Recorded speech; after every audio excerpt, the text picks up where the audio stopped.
A very good morning to all, ladies and gentlemen. All change is hard at first, messy in the middle, and gorgeous at the end. Ladies and gentlemen, on behalf of the National Chess Trainers Commission and the Chess Federation of Sri Lanka, I would like to welcome all of you for the first edition of Knowledge for Masters webinar series 2021.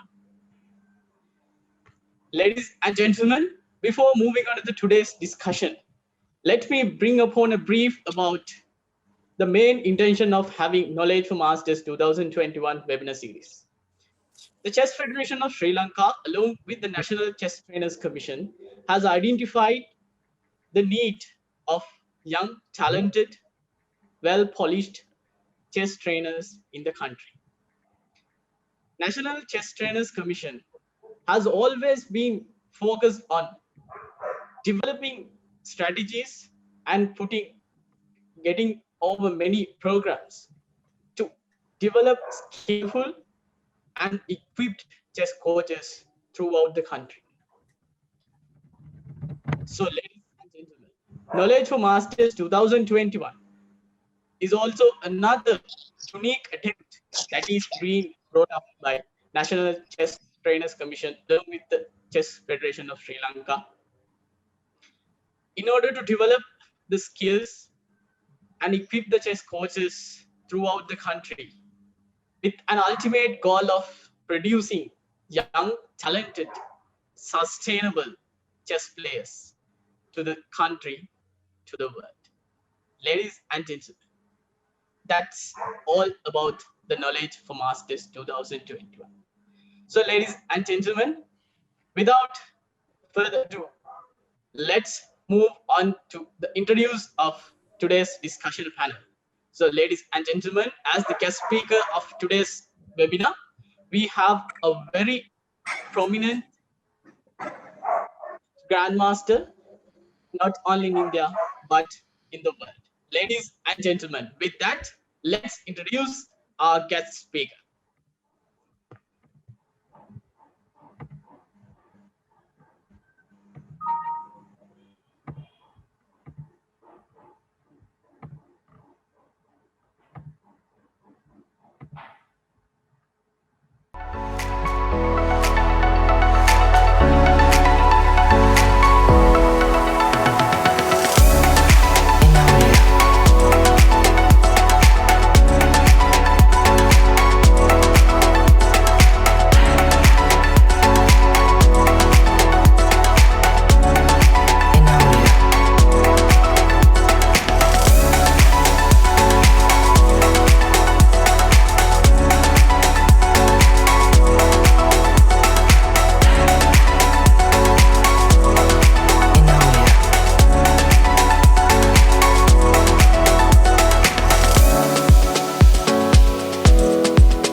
Yes, ladies and gentlemen, as the today's guest speaker, we have today with us this great personality, very prominent personality, not only in India, but in the world of chess.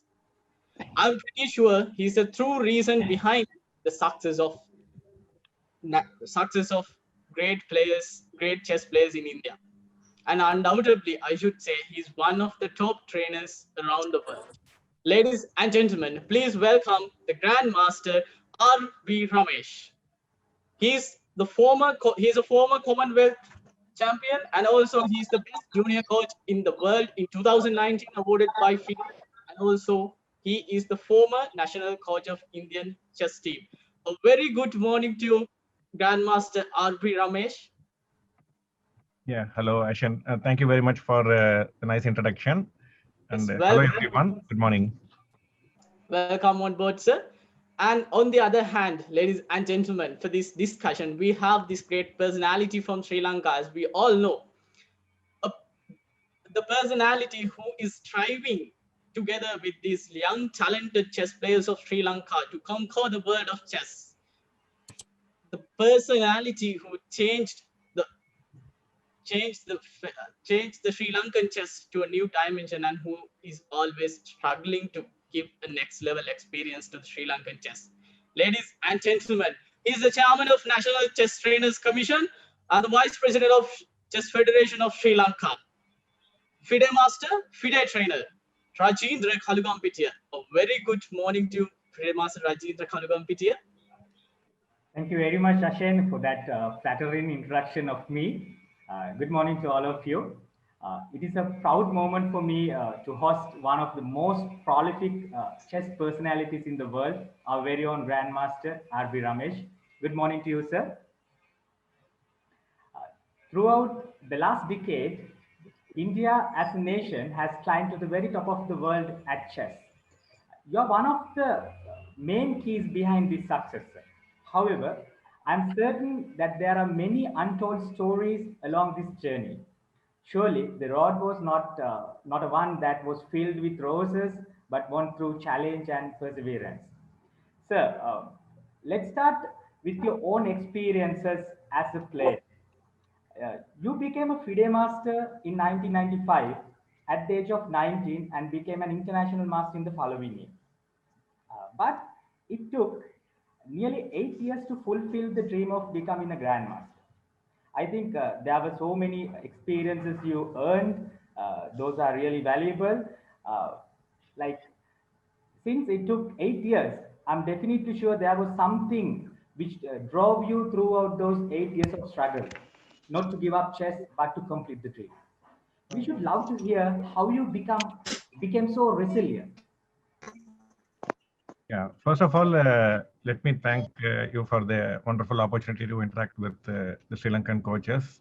And I always feel it is the role of everyone coming together that is very important. On the one hand, we have the national chess federations and the lower level, like at the district, state level associations. And that is the political side, administrative side of the chess structure. And we have the players themselves, without whom the game really cannot grow. And then there are the tournament organizers who conduct events and that can bring the players together, give them opportunity to play among themselves and get better. And the parents' role, obviously, it's very important as well. And of course, the last few decades, the role of trainers is also correspondingly becoming very important. And so it's a very nice initiative to get all the coaches together under one platform and make them interact with experienced coaches from other countries. So this way, all of us can learn from each other. So first of all, congratulate for the initiative and thanks for the opportunity. So good morning, everyone. And regarding the phase of my career where I was a player, I think many of the lessons which I learned as a player helped me to become a better coach subsequently.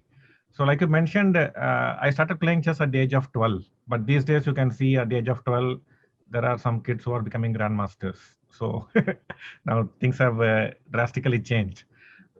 And so when I learned the game at 12, I was not playing the game to become an IM or GM, because at that point, I did not even know that there is something called IM or GM. Chess in India was not very developed and not very popular. So I just played chess because as a hobby, I liked chess.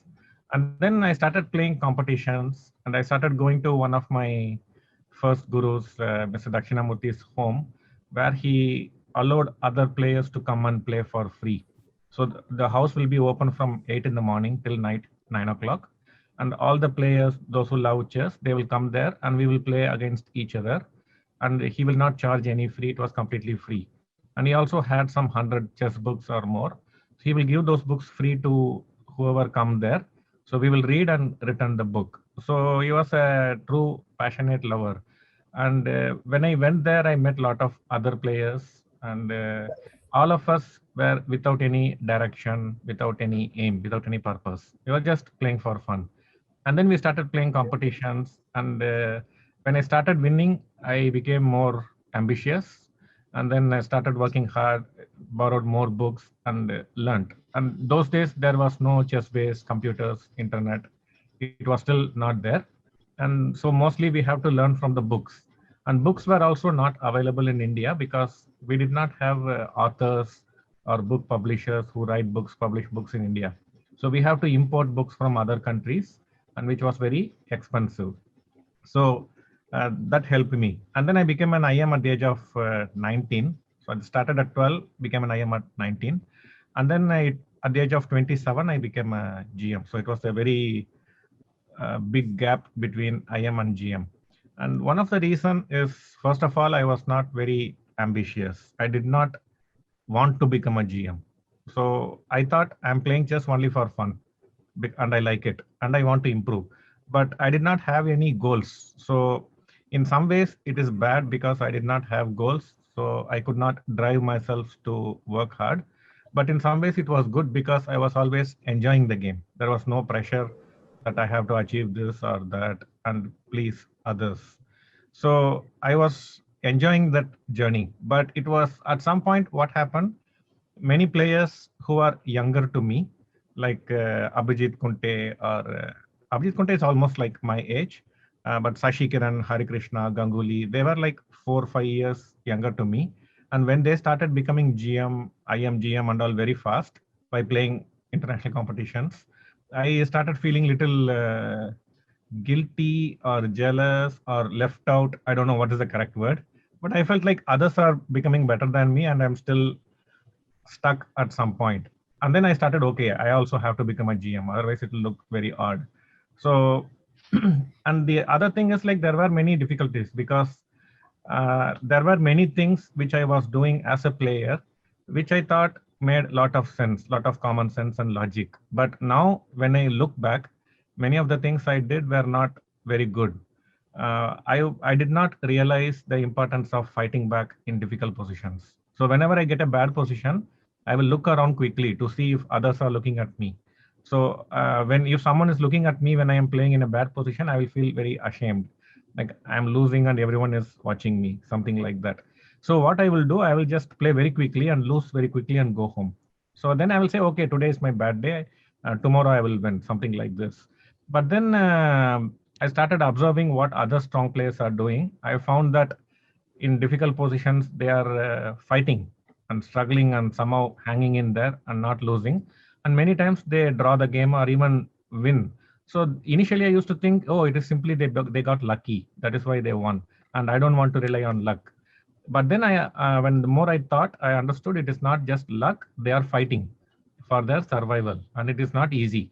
And to be a good player, I have to save some half points like this. So I also have to do. So there were many things. Initially, I thought what I'm doing is correct, but they were actually very wrong. And there was no one to guide me to correct my mistakes. So I was just repeatedly making those mistakes and believing that is the correct thing I'm doing. And I was even proud about making those mistakes. So then I started reading Mr. Dvoretsky's books, one of the best coaches in the world.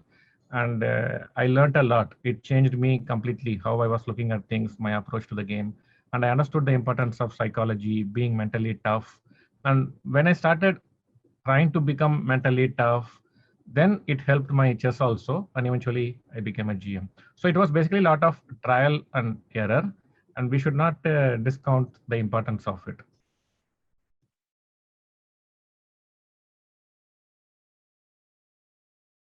Yeah, wow, those are some remarkable points to follow, sir. Uh, unfortunately, unfortunately, we have seen many players who give up the game after some years of struggle. I'm sure that your ideas will be of great value for any player with such doubts in the future. Frankly, I believe if you have a dream and if you're focused, then nothing is impossible.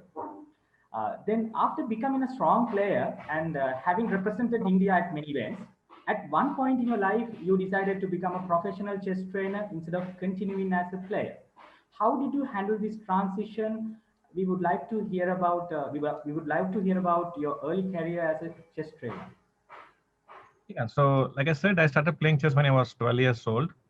That is like 1988 when Anand became a grandmaster. 1988 end, he became a grandmaster, or 89 end. So at that time, I started playing chess. And 10 years later, in 1998, I was made coach for the Indian team. for the Asian Junior Championship at Iran, held at Iran, 1998.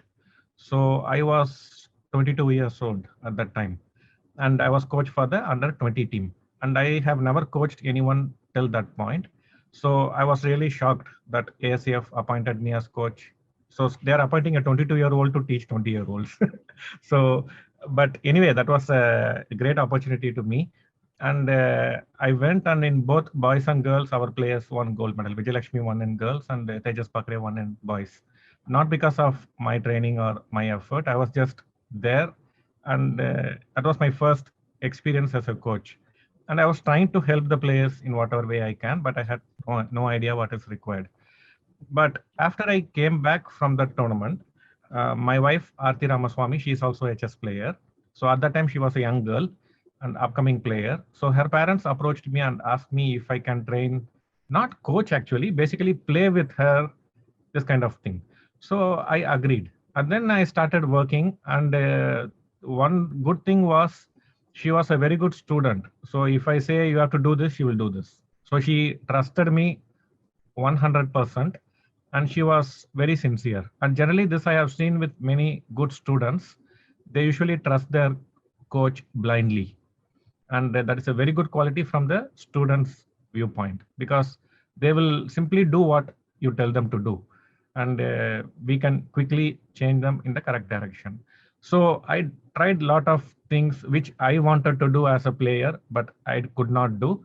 Whatever I felt, I told Aarti to do those things, and she started doing all of them.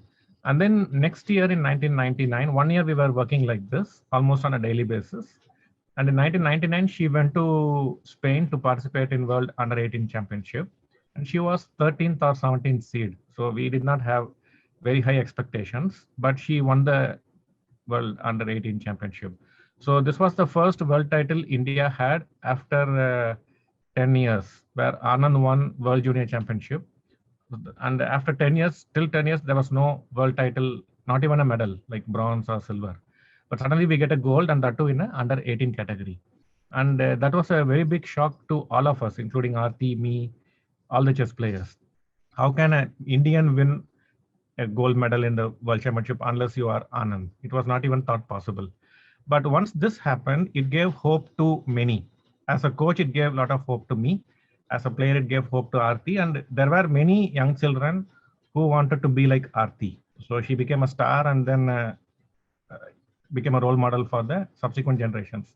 Now, suddenly we have a country where young children believe if someone else can do, I can also do. So that gave a lot of hope. And immediately from next 1 or 2 years, we started winning gold medals, bronze medals in under 10, 8. And that is when Hari Krishna and Hampi the next year. So Hampi became world under 10 champion, and Hari Krishna became world under 10 boys and girls champions. And Hampi said, I want to be like Aarti. So when she was young, but you know Hampi where she is. She went to the very top of the chess world, much more achievements than what Aarti did. So that is the power of inspiration. So as a coaches also, our role is to inspire people. And as coaches, we cannot inspire them by our player performance. Like in Aarti's case, he won a title in a sports event that inspired others. But as coaches, we don't have that opportunity. We cannot do that. So we have to inspire them in other ways when they are with us. And so as coaches, we have to understand the role of inspiration to the young children. That is really important. It motivates them to struggle and come up in life. And then I started getting, so Aarti told that Ramesh is my coach in the media and all. Everyone started approaching me. Many children, they came to me, many parents, they said like, we want you to teach. And then I started accepting everyone because I wanted to test myself. Can I be an effective coach only with Aarti, or I can also be a good coach? I can convince others also. So I wanted to find that out. So I started accepting students from different countries, different states, different language, different culture. And then when I started working slowly, many of my students started performing well. And at one Commonwealth Championship, me and my wife, we were counting in the top 40 boards. We had 40 students. So 50% of the players in the 40 boards were at that time my students. So I used to work from morning 4 o'clock. I will get up at 3:30 in the morning, and I started teaching at 4 o'clock in the morning. So because I had to go to office at 9 o'clock, and I had started getting some students from US. So for them it is evening time. So I will start my coaching from 4 to 8, and then I will go to office. So every day I had to go to office, and I'll come back at 2:30, and then I have to prepare for my tournament games and all, because I was also a player at that time. And at that time already many of my students were started becoming IMs and GMs and all that. So at that point that was becoming more attractive. I felt more comfortable training others than training myself, because many things what I am asking my students to do I could not do. It was very difficult for me. So I felt I can be more effective as a trainer than contribute as a player. And I also had some professional issues with my organization I was working with at that time. So there was some petty politics and all, so which I was not very comfortable. So I thought, okay, it's a God-given opportunity that on one hand is creating difficulties, and on another area of my life is giving some new opportunities. So I just have to switch from the bad to good. So I discussed with my wife, and I decided I will quit my job. So I was a deputy manager in a very big company, and I quit my job and also quit my playing career on the same day. And when I told my close friends that I will not be playing in chess tournaments anymore, they were like laughing. You are simply fooling us. Next tournament, yeah, sure, we will see you. And but I was very convinced. So I spoke to my father and I said, this is my decision. He said, whatever you feel is the correct path, destiny for you, go ahead, full support from us. So with the full family support, I quit my job and playing career and started Chess Gurukul Academy at Chennai. And the first things I realized is, if I am going to be a coach, I have to devote myself fully to that. Everything else in my life should become secondary. So we've looked for a place which is very close to my house, so I don't have to waste 1 hour or 2 hours traveling to the place where I'm going to teach and come back. So every minute was important at that time. So we just found luckily one flat just opposite to our house, and that year only they built that flat. So a new flat was available right next to our house. We hired it, and we started Chess Gurukul. So we brought a lot of chairs, tables, everything. We put some inspirational posters, and then when we announced, we got one student. So there was only one student when we started Chess Gurukul. I had many private students, but in the academy, no one was willing to join, because when we announced the academy, everyone started, other coaches, other academies, they started fearing competition. Suddenly a GM is coming and teaching. So they said, like, Ramesh does not know to teach young children. Ramesh does not know to teach lower rated players. He can only work with 2300 and above. So if you are below 2300 or 2400, he doesn't know how to teach. So many such information was being spread around, but I did not know about these things. And I was wondering why no one is coming to our academy to learn. So only one student we had, and I started teaching. And then slowly one parent came to us from our another academy, and that player was already national under 8 champion or something. So the father came and said, like, we want to put our daughter in your academy, but uh, we don't know whether you will be a good coach, effective coach for such a young child. And I said, I also honestly don't know, because I have not worked with young children and the lower rated players. So I cannot say I'll be a good coach. So you have to decide. And then after 2-3 months of hesitation, he put her in our academy. And then next year she again won, and she became very strong in a very short time. And that gave a lot of confidence for other parents. So came. So the point I'm trying to make is, when we are trying to establish ourselves, the beginning part does not have to be easy. We should be ready to struggle.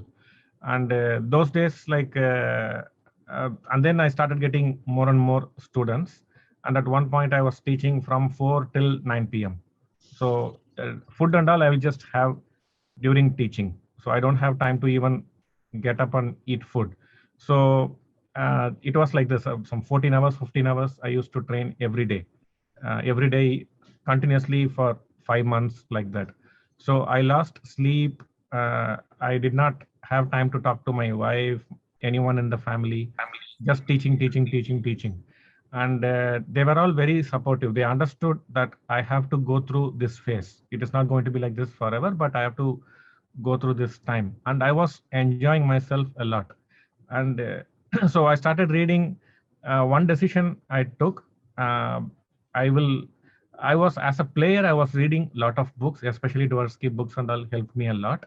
But then I also understood that many coaches are doing this for money, just as an income, and I did not want it like that. I wanted to do it uh, mainly for one, learning myself how to be a good coach. I wanted to learn that, find that secret. And I also wanted to help players who can benefit working with me, because I cannot help everyone. Only people who can understand my philosophy, my way of thinking, they can apply what I'm teaching. So the journey will be tough. We may not get many students. And these days, the new problem is, those days, the parent pressure was not there. Parents were not having so much expectation like these days. But these days, additional pressure from parents. They expect instant results, and they tell us what should be taught to the students. And if the student loses to a lower rated player, they get upset. They want explanation from us. They want us to correct their weakness. So there is a lot of pressure and expectation from parents these days on coaches. So it is very important for every one of us coaches. We should have our own philosophy, and we should not just see it as a money making opportunity, because if you do it only to earn money, what will happen? We will not learn to be a good coach. And without learning to be a good coach, over a period of time, when other good coaches start appearing in the scene, we will lose our market because we are not good teaching. So it is very important to survive in the long run. There is simply no choice. We have to become a good coach. It means we have to teach good things in a way our students can understand and apply. So we all should have our own philosophy, and please think about this, like how I can be a better coach. Thank you very much, sir. I think you opened so many windows for so many questions now. Yeah. And I also know the advantage of getting that kind of a early opportunity to work with the national team as the national coach, because I got the opportunity to work with the Sri Lanka junior team when I was 21. So it was a very difficult time for me to train my colleagues. They were just 20 years and I was just 21.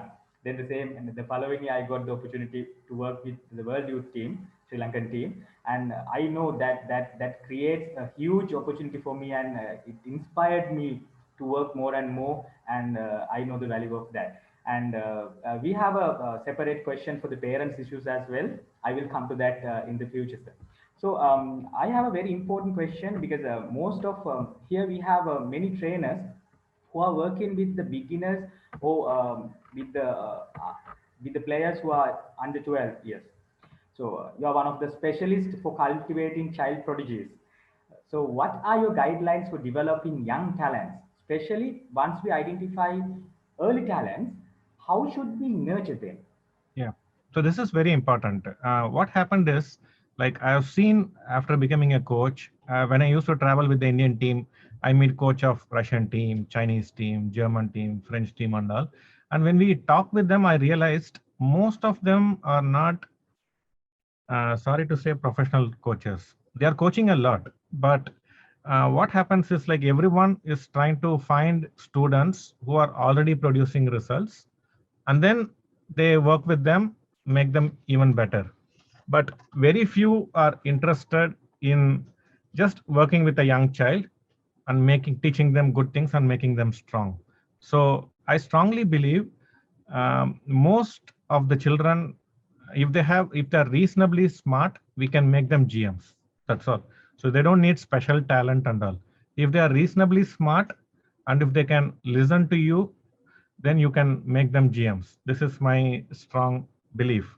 So one is identifying talent. Now, in my view, there are two things. One is talent. So this you can see as hardware. Hardware means in a phone, if you take iPhone 11, iPhone 12, or in a computer, you have i3, i5, i7, something like this. Now, once you buy an i7 computer or an iPhone 11, you cannot change it, right? You cannot open the phone and make i11 into i12. You have to sell it and buy i12. Similarly, i7 computer, you cannot make i9. You have to throw the motherboard, get a new motherboard, and get a new processor. So the hardware cannot be changed. So talent is like that.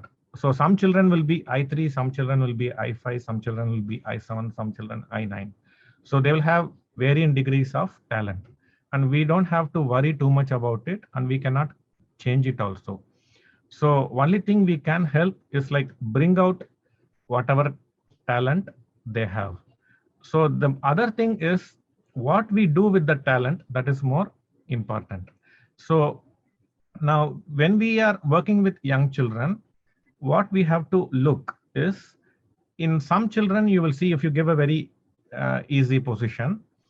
Now let us say there are 10 students or 15 students attending the class.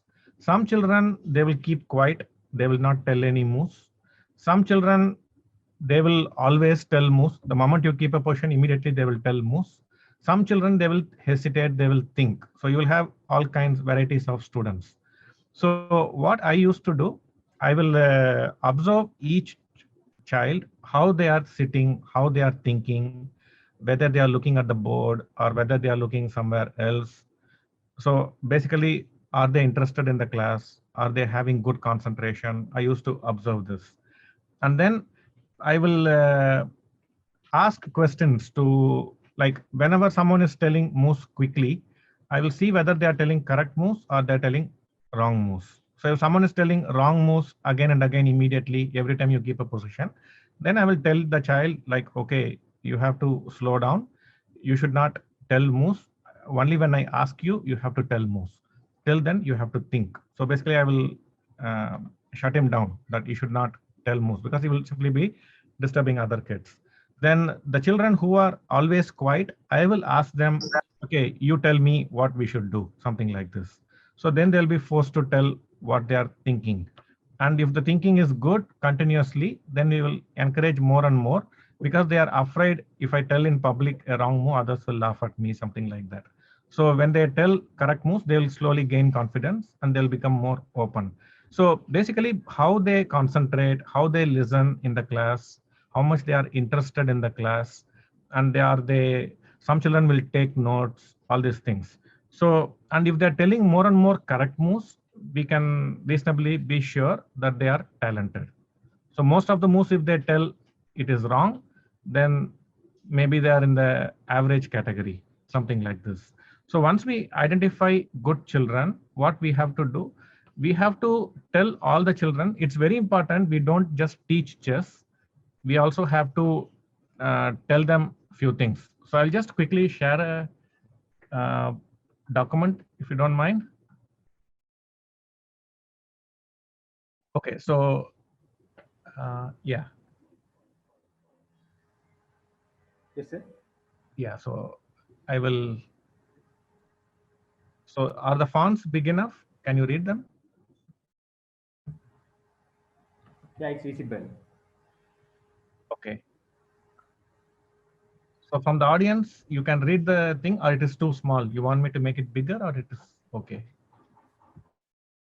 So I'll just quickly read. One, you can set goals. Now the goals doesn't have to be like rating. I want to improve my rating from 1200 to 1400. So that can be one kind of goal, but so the goal doesn't have to be in form of rating or winning state title, national title, like that. That is materialistic goal. You can also give goals in preparation. You can say, like I normally tell them, okay, you have to see modern games, you have to read from the past classics, you have to read many good books. So basically, one thing is the students should not learn only from the coach. The students should learn from the coach. Students should learn from other players. Students should learn from playing in tournaments. Students should learn reading books at home. And self-learning is very important. So at a very young age, please teach the students. So I'll share one by one.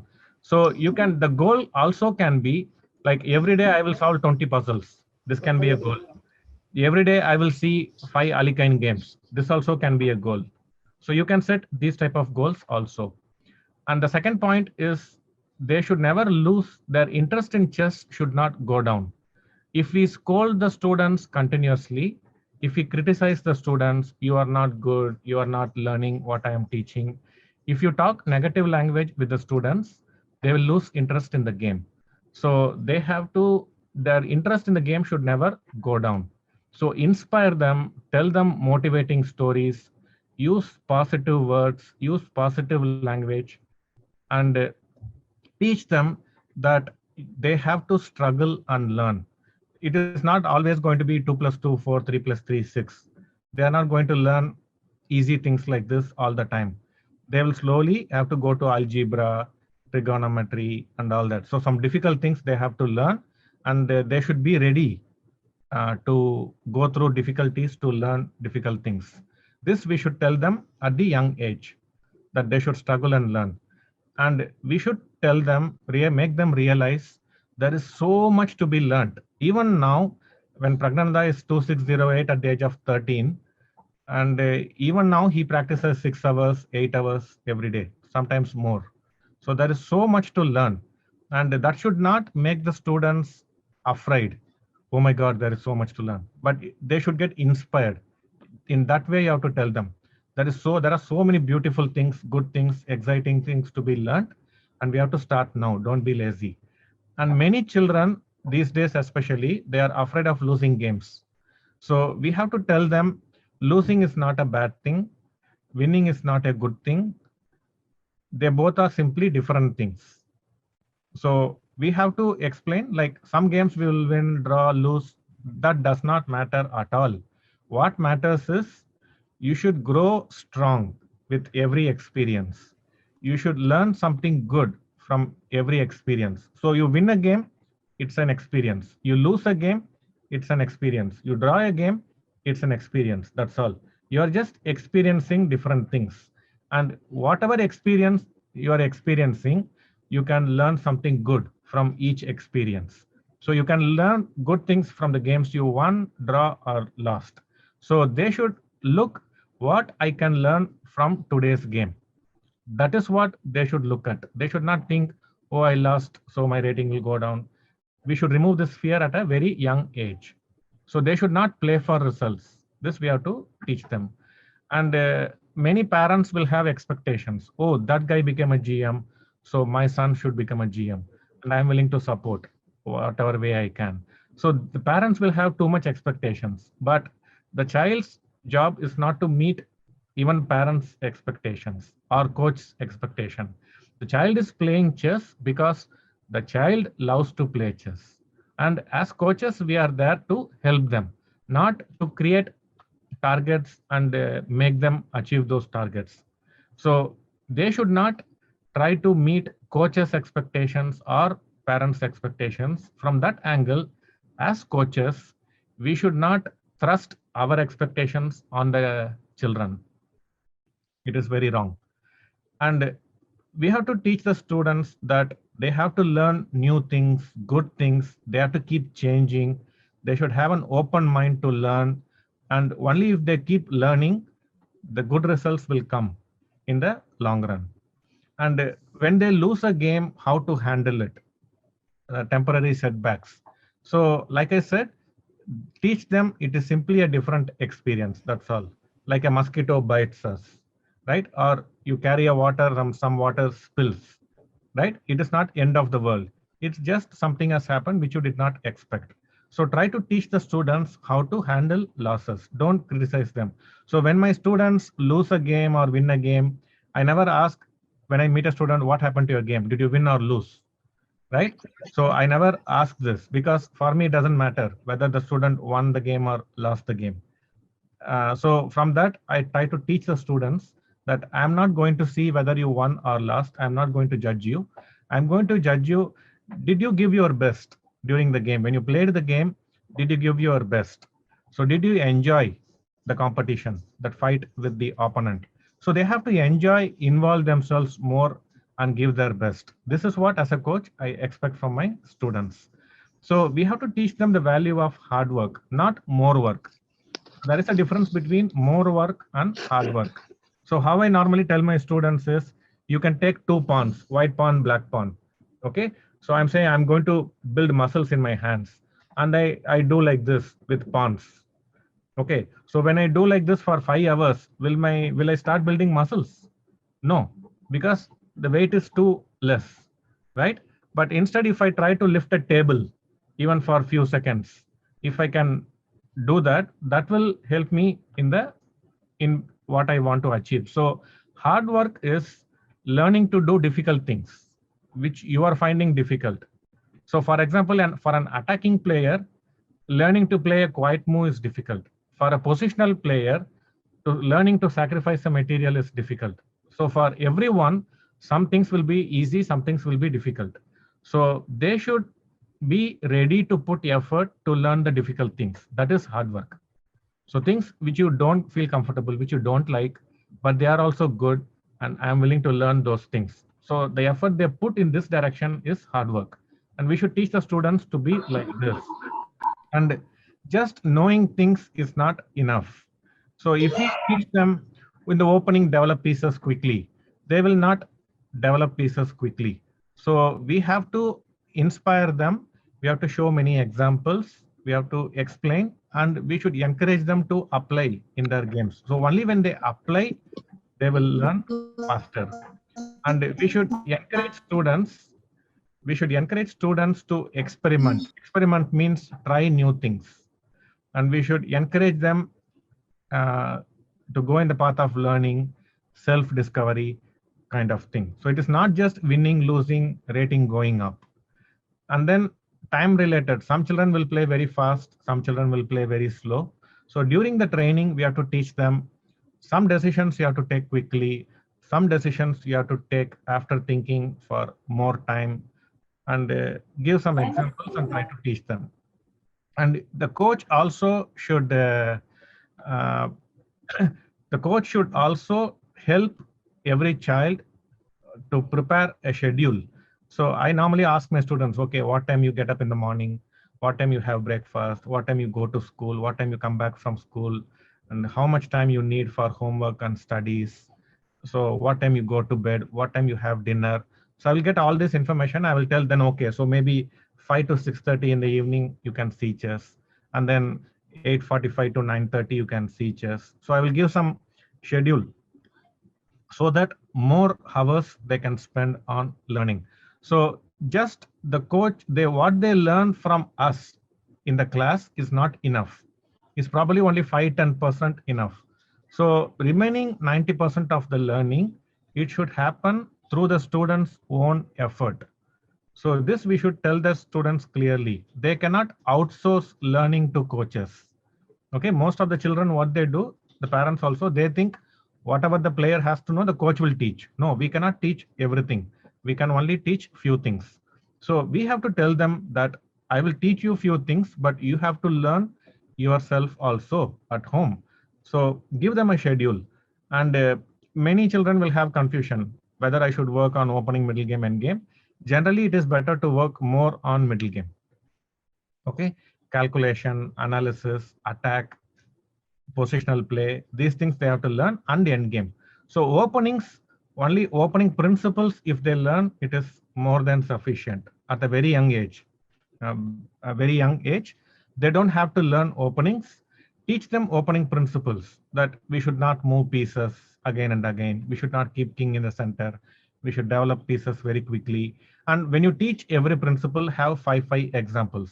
So if you say develop pieces quickly, so show them 5 good examples. So let us see these 5 games. And in these 5 games, see how this strong side develops quickly. And then you ask the students, what did you learn from these examples? Let them explain in their own words. So you will know. So whatever you teach, ask the students to explain in their own words what they understood. So this way, when they explain in their words, they will learn it better. So just teaching opening principles and give them some general opening book name, some opening book names like Encyclopedia of Chess Opening, something like that, or some books where there is not too much information. Just if they see some 5 or 10 good games, if they can remember them and play, it's enough. And they can add 2-3 more games in every opening variation as they improve. So mostly they should work more on middle game and end game. And in our classes also, we should teach them more middle game, end game, and chess psychology. And how to prepare openings, what I normally do, I will open chess base and I will show them. So if you want to prepare one opening variation, just put that variation. And nowadays we have reference database in chess base. So you can see in YouTube, Sagar Shah would have explained how to use chess base for preparation. You can give the link to the students and ask them to see that video and learn how to use chess base. And from that, they can learn openings. We should teach students how to concentrate. So I normally, so generally 2 kinds of distractions children will have. One, visual distraction. So they'll look here and there, right? What is happening around them? Or whenever they hear something, they'll be distracted. So through eyes or ears, generally the children will be distracted. So if the child is looking here and there, maybe it's better to sit like this in the class when they're analyzing position. So they don't see anything else. And if they are hearing what others are saying, I normally tell them to close the ears like this, or they can close the ears and sit like this. So this way, they will not hear other things, they will not see other things, they will just concentrate on the position. So you can read some good books on concentration, or what I normally do, like there are many Buddhist and Hindu philosophies on concentration, mind, strong mind and all. So I go to YouTube, listen to the yogis, saints and all, what they talk about concentration and all. I get inspiration from them and I will explain using them to my students. And you have to teach them how to calculate. This is very important at young age. For those of you who are working with young children, ask them to solve plenty of puzzles, maybe 30, 40, 50 puzzles every day. So more puzzles they solve, faster they will improve. But most important thing, they should not move pieces while solving the puzzles, and they should get the answer correctly. They should not find the first move and think they got the full answer. They have to get the full answer, and they have to, the answer should be correct, and they should not move pieces. So these 3 rules you can tell them. Don't move pieces, full answer they should get, not just the first move, and the answer should be correct. And this way, more puzzles they solve, faster they will improve. So you can suggest some good puzzle books. And the bonding between student and coach, you have to be emotionally connected, attached with the student. You have to see them as your own children. So every student is, I see them as my son or my daughter. So that attachment is very important. Then only we will care for them. And don't hold back anything. Whatever you know, teach them. And whenever you reach a point, whatever I know, I've already thought, what new I can teach. Then read books, learn new things, and teach those things also. So as a coach, you have to read. As a coach, you have to read a lot of books.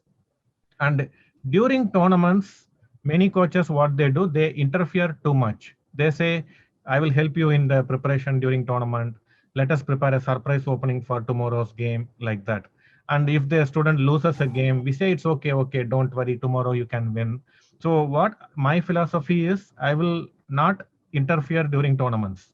They have to face all the problems themselves. But during the class, I will tell, when you lose a game, try to quickly forget. Don't try to identify weaknesses. Okay, because in one round, you cannot identify weakness and same day solve that problem. So this has to be done after the tournament is over. So I normally don't interfere much during the tournament, but when they want to chat with me on Skype or WhatsApp, I'm always available to motivate them and all that. But what opening to play in the next round, all that I normally encourage my students to do on their own. So I don't normally interfere too much during the tournaments. they have to learn to be independent. A champion has to be independent. And don't encourage them to pay too much attention on openings. You tell them you have to trust in your hard work. You have to focus on learning good things. And when you are learning a lot of good things, you should know that you are growing stronger. And as a result, I can beat my opponents. So in my playing strength, they have to win their opponents, not in opening preparation alone. Just by catching them in some opening trap and beating, we should not encourage this too much. You should play a good game and beat them. And learning is more important than results. So you have to teach them this also. So from every game, they have to learn good things about chess and themselves. And communication with parents extremely important these days, because parents, they want shortcuts, they want instant results, they put too much pressure on their children, they criticize their children negatively a lot, they use very negative language with children. So we have to communicate to the parents, this is not a good way. And all the successful students I have worked with, it is mainly because the parents, they stepped back and gave the freedom to the children to learn in their own way, making mistakes. They were not interfering all the time. So too much interference from parents is harmful to the children. And end games are also important for young children. So you should teach them basic end games. There are many good books available. Ask them to learn from books, and teach them to analyze without moving pieces. As coaches, for young children, this is also very important. So every game, every move, they should not make moves on the board. So you can say next to 3 moves, I am not going to make on the board. So imagine it in your head. So next to 3 moves, white move, black move, white move, black move, white move, black move. You just tell the notation, ask them to imagine the position, and then you ask someone randomly, can you tell me what we saw? So that child should tell all the moves. Okay. And when you are showing a variation, don't show the variation on the board. So you say, everyone, I'm going to tell the variation now. You have to listen carefully, concentrate well, and try to imagine the pieces moving in your head. So very slowly, you tell the variation. And then you can ask some player randomly, can you repeat the variation which I just said? So like that, you test many people. So they will know that whenever you are doing this, you're going to ask them to repeat. So when they repeat, everyone will be able to visualize better. So this is also very important. And whatever material you are using to teach, it should keep getting better and better. Whatever material you used 3 years ago, you should not use the same material now also with other students. You have to keep adding new material, uh, and you have to upgrade yourself. You cannot say, I am good in teaching end games, I am not good in teaching classics. Like that, it should not be. As a coach, you should keep learning how to teach different areas in chess. Even like I was not good positionally, but after I became a coach, I had to learn positional chess to teach others positional chess. So I think this should give you a good idea how to be an effective coach. Thank you very much, sir. You have answered so much of my questions, so many questions in advance. Uh, so you make my job very easy, and we are running out of the time as well. So Yeah. I have a very quick question, because I remember my time from when I was learning at your academy as a student. There were many world youth medalists, and I was amazed being among them. I saw how they work hard, how they focus hours on one position. So frankly, on the evening session of the first day, my first day, I felt so sleepy when you were analyzing endings. I almost fell asleep, but those kids were so energetic and curious about finding the right way. At the end of the training camp, I was a completely different player, and that attitude and discipline guided me to win my first ever national title. Sir. I'm pretty sure that although many of those world level winning kids were born with talent, some of them might not be born with it. Do you think it is possible for someone with less inborn talent to become a GM by working hard alone? A quick question. Yeah, definitely. The talent is not very important. Talent is important only in two phases. One, at the very beginning of the career. So when they are playing like under 7, under 8, under 9, at this point, talent will be very helpful because when they play with other beginners like themselves, the talented kids will beat the non-talented kids quickly. Not by playing good chess, they'll play slightly better chess than the non-talented kids. So at that phase of career, talent is important. And the next phase is after you become a GM. After you become 2500, how much they still keep growing. At a very high level, talent is important. But between the beginner level to 2500 or GM level, talent is not the most important thing. It is just one of the things. It is the software. It is the other things. So what are the other things? One is hard work. So the players should be very hardworking. They should be ready to see 4 to 6 hours of chess every day at very young age, 3 hours, 4 hours of chess practice. So this is very important. And being sincere, I think this is very important. So the talented children, children who are very successful, they are very sincere. And the trust in coach, this is also very important. Whatever the coach says, the talented kids will simply follow. So the trust in coach and sincerity, hardworking ability. I think with these three, even less talented children can become successful. So we should focus on these aspects. We should make them hardworking, and we should teach them to be very sincere. Okay, sir. Okay, sir. So actually, we prepared so many questions, but it seems like time is not permitting us to ask all the questions, but we learned so many things. Before moving my last question of the day, I have a small set of questions. I cut almost like most of the questions, but I have this small set of questions where you just have to select one out of the given two answers. Okay. Luck or hard work? Luck or hard work? So last, Luck or hard work? for hard wins. No, hard work. I mean, what do you prefer, luck or hard work? I'm not getting. No, you have to select like you believe in luck or you believe in hard work. Luck or hard work? Yeah, hard work, of course. Okay. Talent or dedication? Dedication. Russian chess school or Chinese chess school? Not both. Okay. Pal or bot winning? All the strong players, both. Okay. Attack or defense? Both. Both are important. Okay. Player all or trainer all? Player Player all or trainer all? means player all. You like to be a player or you like to be a trainer? What is you choose? When I was a player, I like to be a player. Now I like to be a trainer. Bishop or knight? Both. Middle game fireworks or long endings? Both. Open positions or closed positions? Both. Rook or two minor pieces?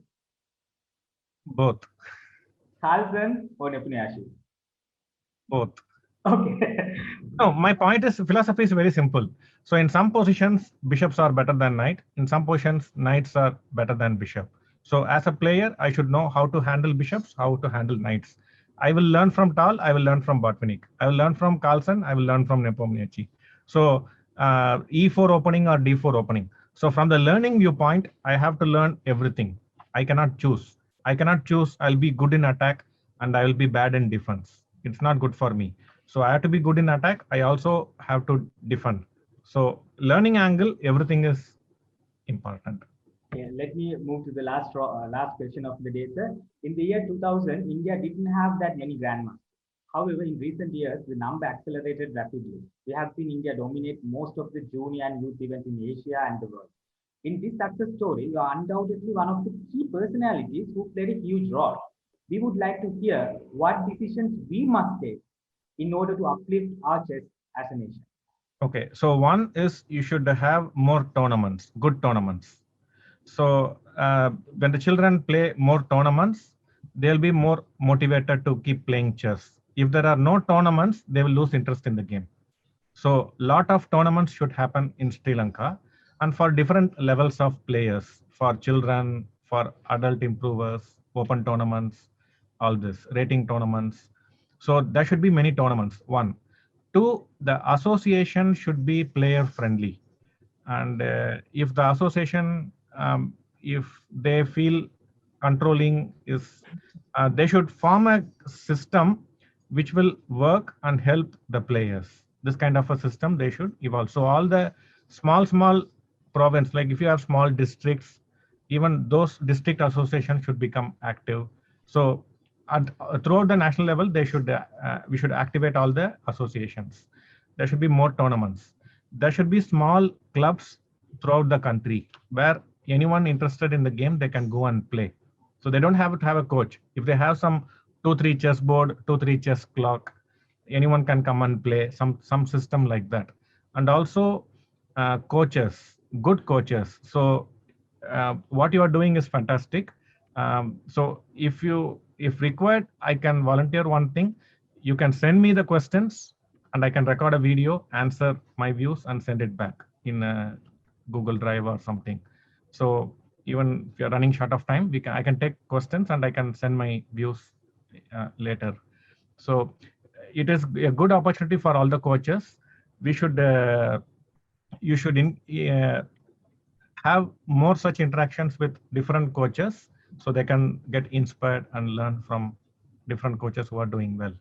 And age category tournaments are very important, district level, state level, national level. So they will continuously play. And those who play well at the state, national levels, they should be provided a lot of training with good coaches. So you can temporarily, you can invite coaches to come to Sri Lanka and teach them for the national level players. And when you have long training camps, 15-day training camp, 20-day training camp, maybe 2-3 camps you can organize for under 10, under 12, under 14, under 16, something like this. But this will require financial support. And if we get good sponsors, that will also helpful. Like private sponsors, if they come, and a good relationship with the government of Sri Lanka, all this will help. Thank you very much, sir. We had an amazing time listening to you, you sharing your experiences and knowledge with all of us. I hope our coaches will use all of your ideas to uplift their workload. Once again, I would like to thank you for accepting my invitation. I know you are very tight with students around the world, but you still managed to spend this quality time with us, sir. Frankly, when I got the idea to organize a series of programs like this, you were the you were the first person who came to my mind. Once again, thanks a lot for being with us, sir. When I was preparing for this program, I was puzzled about selecting questions because it is a once in a lifetime opportunity to host a person like you, sir. Thanks to the wonderful team that I have in the National Trainers Commission, my job became an easy one. So I hats off to all my team, hats off to you guys. Thank you very much, everyone. And we are moving to the next item. Over to you, Ashil. Thanks a lot. Thank you very much. Take care. All the best. So wait a minute. Yeah. Yes. Thank you very much, FIDE Master Rajeendra Kalugampitiya. And I also like to thank Grandmaster RB Ramesh for that is such an inspiring stories and such a great breakthroughs in your lives. You shared a lot of experiences with us today, and it was really great and really inspiring. So, ladies and gentlemen, before moving on to the next session, I would like to request all of you to remain until this webinar ends, because we need to take a photograph with Grandmaster RB Ramesh. So, ladies and gentlemen, next I would like to invite the President of Chess Federation of Sri Lanka, Mr. Lakshman Videshuri, to express his ideas. Sir, over to you.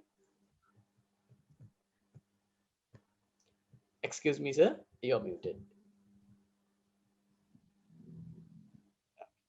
Grandmaster Ramesh, Rajeendra, and all our friends. Actually, it was amazing. You know, I've never followed thing like this. So I'm so thankful to you, Grandmaster Ramesh. You have given such a wonderful ideas for all our coach trainers. So actually, there are a lot of trainers who are doing great job to improve chess in the country. So you have done a great job to encourage them, to teach them. So actually, thank you very much. And was very much big support to Sri Lanka chess. So I take this opportunity to thank Rajeendra, because he's the one who wrote this idea. Actually, in the last AGM, we divided certain areas to certain people and made them head of that areas. So I put Rajendra in the suitable place. So he's only FIDE trainer in Sri Lanka. So he was appointed as the chairman of the Trainers Commission. So, and all these chairmen requested to do their best to promote the area they are given. So Rajendra is the first one to initiate thing like this to show that this he encourage all coaches here, and I hope that this program will go strength to strength. So I thank all other members of the trainers commission. They are doing a good job in grading the trainers and having trainers lessons in future time. So I thank Rajendra and the members of the training commission again. So I thank all of you who participated here and hope that you have gained a lot of experience from this session. So I again thank Grandmaster Ramesh and thank you very much for this initiative.